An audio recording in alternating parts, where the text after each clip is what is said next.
क्या आपने कभी नोटिस किया है, छींकते ही हमारी आंखें अपने आप बंद हो जाती हैं। चाहे जितनी कोशिश कर लो, छींकते समय आंखें खुली रखना लगभग नामुमकिन है। असल में जब हम छींकते हैं तो चेहरे की कई नसें एक साथ एक्टिवेट होती हैं।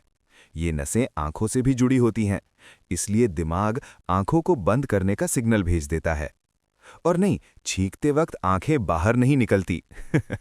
ये सिर्फ एक मिथ है। अगर आपको ये फैक्ट मजेदार लगा तो लाइक करें, शेयर करें और कमेंट में बताइए। और ऐसी साइंस वीडियोस के लिए चैनल को सब्सक्राइब जरूर करें।